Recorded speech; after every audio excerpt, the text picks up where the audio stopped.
और ये जो भाभी वाली रस्म है एक बहुत गंदी रस्म है ये। इसके बाद एक सवाल किया भाई अमान बारी ने, अगर किसी की लड़की की माँ ना हो तो कौन पढ़ेगा। एक वजीफ़ा बताया था रिश्ते के लिए कि लड़की और उसकी माँ पढ़े, लड़का और उसकी माँ पढ़े। अब सवाल ये किसी लड़की की माँ ना हो तो कौन पढ़े। माँ ना हो तो वो बेचारी खुद ही पढ़ ले, और क्या है। इसके बाद हमारी बहन शबाना बानो सवाल कर रही हैं, अस्सलाम वालेकुम मुफ्ती साहब। वालेकुम अस्सलाम रहमतुल्लाहि व बरकातहू। मेरा क्वेश्चन है कि मैं अपने पड़ोसी के यहाँ किसी काम से गई थी। वो गैर मुस्लिम लेडी हैं, अल्लाह उनको हिदायत नसीब फरमाए। वो ऐसे ही बात करते करते उन्होंने मुझे बताया कि उनके किसी दोस्त को कोई बीमारी है, और कहा कि तुम किसी से बताना मत। उन्होंने कहा कि तुम्हें तुम्हारे भगवान की कसम। लेकिन मुझे सुनकर दुख हुआ और मैंने अपने पेरेंट्स को बताया कि उनको ये बीमारी है। अब मुझे ये पूछना है कि जो कसम उन्होंने दी थी तो क्या मुझे उसका कफ़ारा देना होगा या कोई और सोल्यूशन है, प्लीज़ बताइए। दुआ की दरख्वास्त है, प्लीज़ हमारी अच्छी सेहत के लिए दुआ करिएगा और हमें नेक और साले रिश्ता मिले इसके लिए दुआ करिएगा। जज़ाकल्लाहु खैर। अल्लाह ताला आपको नेक रिश्ता अता फ़रमाए, आपकी ज़िंदगी में कामयाबियाँ और आपकी ज़िंदगी में खुशियाँ फ़रमाए। अल्लाह आपकी दुआएं देती हुई फरमा रही हैं, अल्लाह आपकी दुनिया और आखिरत आसान बनाए, आमीन। और आपको और इल्म से नवाज़े, आमीन। हम सब मुसलमानों का ख़ात्मा ईमान पर अता फ़रमाए, आमीन। अल्लाहुम्मा इन्नी असअलुका हुस्नुल ख़ातिमा, आमीन या रब। बहरहाल इन्होंने दुआ दी है, बहुत अच्छी दुआ है, अल्लाहुम्मा इन्नी असअलुका हुस्नुल ख़ातिमा। बहरहाल अब इनका सवाल ये है कि इनकी जो पड़ोसन है वहाँ ये गई थी, पड़ोसी ने इनको कुछ बताया था, फिर मना किया था कि ये बात किसी को बताना नहीं, और उसके बताते वक्त ये कलिमात थे कि तुम्हें तुम्हारे भगवान की कसम है बताना नहीं। तो कसम का मसला तो अलग है, कफ़ारा होगा नहीं होगा। पहली बात ये है कि जब वो आपको कोई बात बता रही है या कोई आपको बात बता रहा है और वो आपसे कह रहा है कि उसको किसी को बताना नहीं है, राज रखना है, और फिर आपने बता दिया, तो यकीनी बात है ये अमानत में ख़यानत है, आपको नहीं बताना चाहिए था। दूसरा ये, फिर आप उससे कह रहे थे ऐसा भाई अगर आप ये चाहते हैं कि मैं किसी को ना बताऊं तो फिर आप मुझे भी मत बताओ, क्योंकि मेरा मिजाज ऐसा है कि अगर मुझे लगेगा कि किसी को बताना चाहिए तो मैं बता दूंगा या बता दूंगी। तो मना कर दें आप उससे। बहरहाल आपने बताया गलत किया, लेकिन उसका ये कहना कि तुम्हें तुम्हारे भगवान की यानी खुदा की कसम है कि बताना मत, तो कसम जब होती है खुद के खाने से होती है। जब इंसान खुद कसम खाता है, किसी के कह देने से कसम नहीं होती। तो अगर आपने कसम नहीं खाई थी या उसने आपको कसम दी थी और आप उस कसम पे एग्री नहीं हुए थे कि हाँ मैं अल्लाह की कसम खाती हूँ किसी को नहीं कहूँगी, तो फिर आप पर कोई कफ़ारा नहीं है। और अगर आपने कसम खा ली है तो फिर आपको कफ़ारा अदा करना होगा। इसके बाद भाई शाहिद जमाल अंसारी सवाल कर रहे हैं, अस्सलाम वालेकुम मुफ्ती साहब। वालेकुम अस्सलाम व रहमतुल्लाहि व बरकातहू। आपसे मेरा एक सवाल है, इंशाअल्लाह कहने से क्या वादा पक्का हो जाता है, और अगर इंशाअल्लाह कहने के बाद उस वादे को ना करें तो क्या इंशाअल्लाह कहना दुरुस्त है, इस बारे में बताएं। मैं दिल्ली मुस्तफ़ाबाद से मोहम्मद शाहिद जमाल अंसारी। इंशाअल्लाह कहने से वादा पक्का नहीं होता, इंशाअल्लाह कहना चाहिए। इंशाअल्लाह कहने से काम में बरकत पैदा होती है। कुरान करीम ने फरमाया, वला तक़ूलन्ना लिशैइन इन्नी फ़ाइलुन ज़ालिका गदा इल्ला अन यशाअल्लाह, कि जब भी कोई बात कहो कि मैं इस काम को कल करूँगा, या कोई करना चाहो कि ऐसे कर लूँगा कल परसों फ़लाँ, तो उसके साथ इंशाअल्लाह कह लिया करो, इसलिए कि अल्लाह ताला तुम्हारे काम में आसानी फरमा देंगे। तो इंशाअल्लाह कहना चाहिए। इंशाअल्लाह कहने से वादा पक्का नहीं होता, और ना ये कि इंशाअल्लाह कहने से आपका वादा टूटा है, जैसा कि आप समझ रहे हैं उस एतबार से मैं आपको समझा रहा हूँ। ना ही गुनाह होगा, अगर आप पूरी कोशिश कर रहे हैं अपनी बात को पूरा करने को नहीं कर पा रहे हैं तो कोई गुनाह भी नहीं है, और इंशाअल्लाह कहना भी गुनाह नहीं है। हर काम के साथ इंशाअल्लाह आप कहना चाहिए आपको कि जब आपको फ्यूचर में कुछ करना है। पास्ट तो गया, ये नहीं कहेंगे आप कि मैंने बकरी ख़रीदी इंशाअल्लाह, आपको ये कहना है कि मैं घोड़ा ख़रीदूँगा इंशाअल्लाह, मैं BMW ख़रीदूँगा इंशाअल्लाह। तो इंशाअल्लाह फ्यूचर के लिए कलिमात में यूज़ होता है कि हमेशा कहना चाहिए।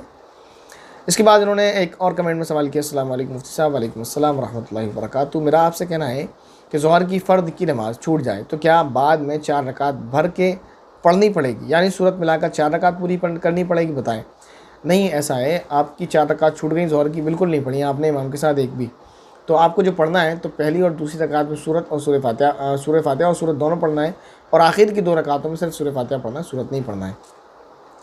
इसके बाद हमारी एक बहन सवाल कर रहे हैं, अस्सलाम वालेकुम रहमतुल्लाहि व बरकातहू। भाईजान वालेकुम अस्सलाम रहमतुल्लाहि व बरकातहू। मेरा नाम मारिया इस्लाम है, सिटी गाज़ीपुर यूपी से हूँ। मेरा सवाल है कि मैं तालीमुल इस्लाम किताब, उसमें 1 2 3 4 हिस्से हैं और वो सारे बयानात हैं आप अपने और एम कासिम भाईजान ने जो बताएं, पर जब तक टीचर समझाते हैं तभी समझ में आता है, कुछ आता भी नहीं है। हमें मौजज़ा और करामत के बारे में डिटेल में समझा दीजिए भाईजान, प्लीज़ रिप्लाई ज़रूर दीजिएगा इंशाअल्लाह। वैसे तो इस पर एक क्लिप मौजूद है, मुझे याद नहीं कहाँ पर है। इंशाअल्लाह आपके कमेंट में कोशिश की जाएगी आपको रिप्लाई दे दें किसी तरीके से, वरना आप ये कीजिए कि उसको तलाश करें, आपको मिल जाएगा मौजज़ा के बारे में। शायद इस्लामी अकायद प्ले लिस्ट में वो क्लिप मौजूद है, वरना कभी वक्त मिलेगा तो मौजज़ा और करामत पर आपको इंशाअल्लाह क्लिप बनाकर दे दिया जाएगा। इसके बाद भाई साहब सवाल कर रहे हैं, अस्सलाम वालेकुम हज़रत। वालेकुम अस्सलाम रहमतुल्लाहि व बरकातुहू। एक मसला है, बता दें फ़ोटोग्राफ़ी का काम करना कैसा है? जैसे शादी में वीडियो बनाने का काम करना, इसकी इनकम हराम है या हलाल? नाम मोहम्मद साद, एच लगा दिया, साद है, साद ही है बहरहाल। तो फ़ोटोग्राफ़ी का काम करना, वीडियोग्राफ़ी का काम करना नाजायज़ है। इसकी बहुत सारी वजूहत है इसके नाजायज़ होने की, कि आप गैर महरम के सामने, और बहुत सारी खुराफात हैं। लेकर दुल्हन जिसकी है वो बाद में देखेगा, फ़ोटोग्राफ़र पूरा देख लेता है उसको, कि आप बैक से खड़ी हों, ऐसे खड़ी हों, बैठ जाएँ थोड़ा इस पोज़ में, उस पोज़ में। क्या खुराफात चल रही है। ना तो उस बेगैरत बाप को शर्म आती है कि मेरी बेटी के साथ क्या हो रहा है, ना बेगैरत भाइयों को शर्म आती है, और ना ही उस बेगैरत शौहर को शर्म आती है। सारी बेगैरत है, बेगैरतों का कुनबा है पूरा, कबीला ही बेगैरतों का, तो क्या किया जाए। बहरहाल आप वहाँ जाकर बेगैरत ना बने, ऐसा पेशा इख्तियार ना करें, आप कोई और काम करें। इसकी इनकम भी नाजायज़ है और ये मुस्तकिल एक गुनाह का काम है। इसके बाद भाई मोहम्मद सफ़ान सवाल करें, अस्सलाम वालेकुम। वालेकुम अस्सलाम व रहमतुल्लाहि व बरकातुहू। मेरा सवाल ये है कि अगर नाक में मैल जमा हो तो क्या गुस्ल नहीं होगा? अगर मैल ऐसा है जो पानी को अंदर पहुंचने नहीं देता, मैल एक ऐसा भी होता है जो जैसे मिट्टी है और पानी डाला आपने, तो मिट्टी के अंदर पानी सरायत कर गया, फिर वो स्किन में पहुंच गया। इसमें मिट्टी लगी होगी, ज़ाहिर है आप पानी डालेंगे तो पानी स्किन पे पहुंचेगा मिट्टी के तर होने के बाद।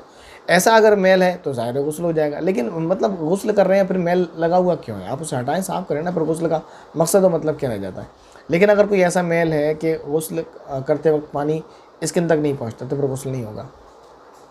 नंबर 2, फ़जर की नमाज़ का मुस्ताहब वक्त क्या? फ़जर की नमाज़ का मुस्ताहब वक्त हो जो फ़जर के आखिरी वक्त हो, यानी इतना आखिर में नमाज़ पढ़ें आपके। नमाज़ अगर पढ़ते वक्त किसी तरह से नमाज़ टूट जाती है तो दोबारा सुन्नत के मुताबिक नमाज़ पढ़ ली जाए, बस इतना लास्ट होना चाहिए, इससे ज़्यादा नहीं। इतना भी लास्ट ना करें कि आप एक रकात पहली बार पढ़ने बैठे हैं तो उसी में ऐलान हो जाए कि टाइम ख़त्म हो गया, ये तो बिल्कुल नामुनासिब है। या फिर ये है कि पहली बार में नहीं, तो अगर नमाज़ पढ़ते पढ़ते किसी तरह से नमाज़ ख़राब हो गई, फिर आप दोबारा नमाज़ पढ़ने खड़े हुए तो पता चला कि टाइम ख़त्म हो गया, तो ये ज़्यादा लेट हो गया, मुनासिब नहीं है।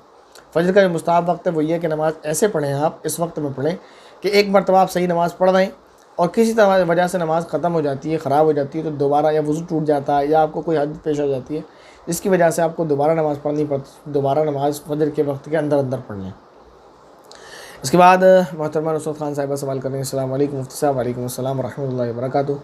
नमाज़ में औरतें सजदा करती हैं तो दोनों पाँव की उंगलियां क़िबले की तरफ होना ज़रूरी है, या फिर सिर्फ एक पाँव की उंगलियां क़िबले की तरफ हो तो काफ़ी है? मेरे ख्याल से दोनों हो भी नहीं सकती। तो अल्लाह ताला ने जो मुकल्लफ़ बनाया आपको वो इसी बात का बनाया जो आप कर सकते हैं। तो आपके एक पाँव की उंगलियाँ होती हैं क़िबले की तरफ, एक करने काफ़ी है। नंबर 2, क्या सुन्नत और नफिल नमाज़ों में और सहरी नमाज़ों की फ़र्द नमाज में ज़ोर से क़िरात करना मना है?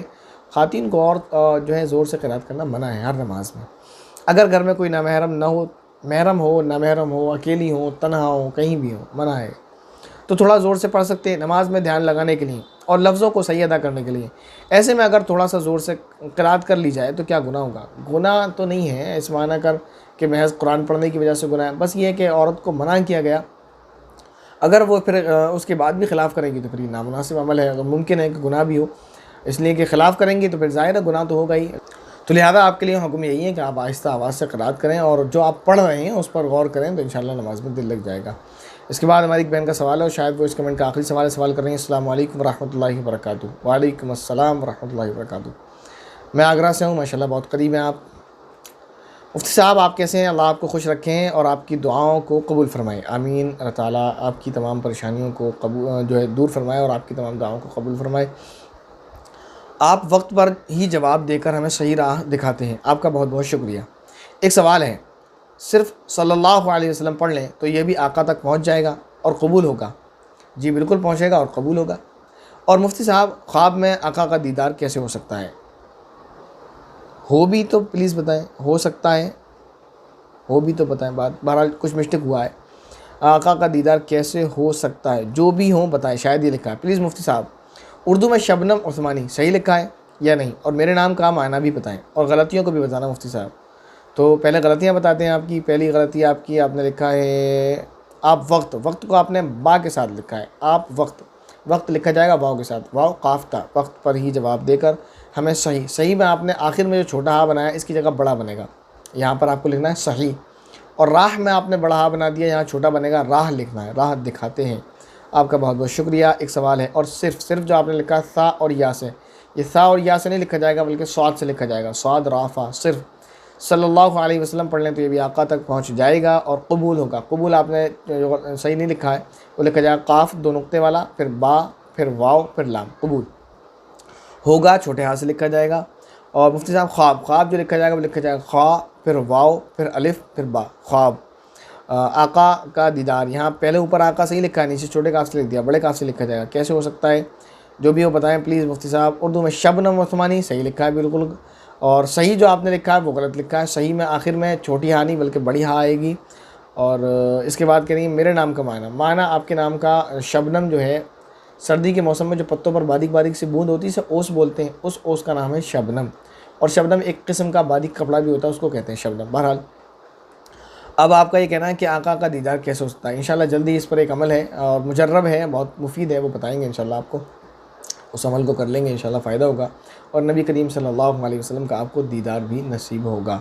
बहरहाल जो सवालात आपके लिए गए और उनके जो जवाबात आपको दिए गए, उम्मीद है वो आपके समझ आए होंगे। अगर कोई सवाल किसी के रह गया है तो वो नेक्स्ट कमेंट के लिए कमेंट कर दें, और अगर कोई सवाल समझने में कोई परेशानी है तो उसको कमेंट करें, इंशाल्लाह क्लियर करने की कोशिश ज़रूर की जाएगी। अस्सलामु अलैकुम वरहमतुल्लाहि वबरकातुहू। आखिरी यही दरख्वास्त के साथ कि अपनी प्यारी प्यारी दुआओं में मुझे याद ज़रूर रखिएगा।